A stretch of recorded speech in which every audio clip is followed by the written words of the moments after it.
Good evening and welcome to What Are Dramatic Methods? Sorry, I've just zoomed in. That's the end of zooming. Right, so now I actually planned this speech so it would make more sense.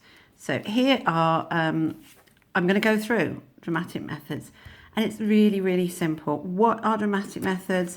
Here I've got it. They are methods playwrights use to make their point about life. So you've got a point to make. How do you do it in your play? I think that's really easy. So what are they talking about? Here's a good method. Preparing you for this section of the play by something that's gone before, or using this part of the play to prepare you for something that's coming later. So that's the structure of the play, isn't it? You're prepared for this, or this is preparing you for something. If you're writing about that, it's a playwright's method, and it's and you're writing about the structure of the play. Oh, this should be more seamless. There, I've only got one hand. Okay, what is the function of this episode in the play? You'll recognise these are all questions I've told you to address straight away. Is this section something that establishes a character or establishes the plot? Is it the trigger or the initiation of the comic problem? We've seen that written, we like that. Trigger. Is it developing the action? Is it the climax of this plot? Is it the resolution and the happily ever after bit? So the function and the play in terms of this, that's what playwrights do. They tell stories and they set them up, and this is how they structure them. So if you're writing about one of these, you're doing it. I was recommending that and the one before for the introduction, get them covered. Oh, hang on a minute. I'm trying to stick them on ye olde kitchen table. There we go. The set, you choose what you want your set to look like if you're a playwright. Is it the inside of a domestic dwelling that a woman's trapped in? Is it a free and easy court where anything goes, Olivia's house? So what the set looks like and where you've set it in place. Is it a magical faraway kingdom called Illyria by any chance? You can do time setting, that's harder as well. But what time of the year is it set? So you're doing two that are set at Christmas, I think. Two plays. A recognizable type comes on, a court jester, a snooty butler, etc., etc. So using, a lovesick aristocrat, there you go. Using recognizable types. I could have saved them from The Importance of Being Earnest as well. That's what playwrights do. Your audience immediately understands this character, or thinks they do anyway. Entrances and exits. How they make their entrance, how they make their exit, how the audiences react to them.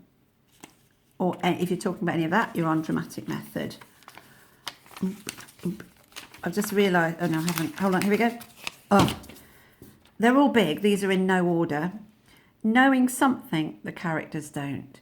So in a horror film, you know there's a monster in the basement. The characters don't. You see them walking down the steps to the basement. It's incredibly tense. Now, why have I put it like that instead of saying the real thing, which is dramatic irony? Too many people just are so pleased with themselves. Oh, you think you'll find this as dramatic irony here? And they just leave it at that. You have to say something like, we know Viola's a woman, but the other characters don't. And it allows her to have, I don't know, freedom to express herself, or it allows Shakespeare to explore homoerotic feelings or something like that. So do say dramatic irony, but no points for just spotting it. That's not very hard. Saying what the dramatic irony does, increase tension, decrease tension, put you on the side of this character, make that character sympathetic. That's what you need to be doing. Oh, I'll stick that over there. What do the characters look like? This might go with the type, character type, mightn't it? But Malvolio, the snooty butler, don't call him that in your essays, but that is the type, suddenly having yellow stockings on. that's a dramatic method, or taking a veil on and taking a veil off, putting the veil on and off of Olivia. Lots of important points there. Ooh, I suddenly realised I wrote pauses and interruptions, and then I thought, oh, long speech turns, and the names characters call each other. And I suddenly realised I was actually talking about the conversation. So what's the conversation like? Who speaks a long time? Who speaks very, very short amount of time? What are they allowed to call each other? Nicknames and insults. Pauses, awkward pauses on stage, and people interrupting. Who's allowed to interrupt who? So the details of the conversation, that's the heart of English, really, isn't it? Lots of teachers would entirely teach this bit, I feel. Oh, and then I remembered that you might put images and puns and lots of other things in about details of the conversation. So that is the classic English card there. But the exam board have been very clear, I hope you've seen it in the examiner's report, that they want a wide variety of big methods like the set and character types and the function of the play. They don't want individual words very much. Contrast with before, contrast with later. It might go with, what has this prepared us for? What's prepared us for this? What does this prepare us for? It might go with that. But contrasting, either contrasting characters, contrasting settings, any form of contrast, it's always worth a paragraph, actually. Here's one that's underrated and really obvious when you think about it. Shocking your audience, preparing them for something, and then something different happens. Preparing them for a love triangle, and it's a man who's falling for a man and a woman who's falling for a woman, and weren't expecting that, were you? That sort of thing. So shocks and surprises, and I just threw in tension there, creating tension. But don't forget shocks and surprises, because that's real life. You're aware of being shocked about something in a play. I'll put that down there. Challenging the expectations you have of a genre. That's a playwright's method, right? You think you're in a well-made play. Oh, no, you're not. It's going to end with a long discussion. That's the people who've done A Doll's House. So you might have expectations. Orsino says he's in love with someone who's not interested. My expectation is he'll get her. Not going to happen in Twelfth Night. I expect in romantic comedies that would happen. So challenging those expectations, and everyone falls in love with someone completely different at the drop of the hat. Really good one to write about. And you can see you're doing comedy there. You can't get away from doing comedy there. So having a bit of a challenge with Malvolio at the end, not quite fitting into the happy ending, challenging your expectations of a happy ending.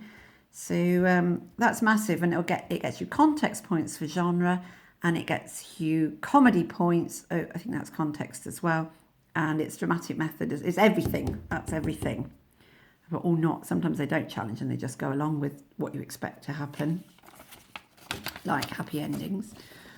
And this is my yawn one. Never like this one. Prose or poetry. You have to have something really good to say about it, but generally. Prose is the classical, aristocratic, from all ancient Latin and ancient Greek drama was in poetry. That's what, according to in Shakespeare's time, drama should be poetry. And then you get odd bits of conversation, and usually less aristocratic people speaking in prose, and good luck with making a point out of that. You don't have to. Don't mention it unless you've got something really good to say. I quite like they speak in rhyming couplets at the end of scenes in Twelfth Night. Quite often, everything's all right. It looks like they've got a big problem, but they're a bit like Hunter Trials. They're doing a nice bit of jolly rhythm and rhyme, and it's all just going along like comedies do. That's all I ever have to say. Lots of English teachers like that one, but in the end they only ever say it's poetry, so it's the aristocrat, so it's poetry. No, it's prose, it's not. So I haven't got much on that one. So there you go. Oh no, what to do? I'll put my dramatic methods back in the middle. And there you go. I'll just do a quick survey of the scene. Shock, surprise, tension, entrances, exits. Nice one for the introduction there. The set, can't get away from that. They've all got one. Costume, appearance, challenging expectations of the genre. How many of these can you write about in a play? Certainly mustn't cover them all. And the challenge is to choose the best ones to write about. So you're saying, how does Shakespeare write about those concepts, the gender, the class, the satire of romantic traditions, the exploration of homoeroticism? I can't remember what are the other ones. How does he write about those? By doing these things here.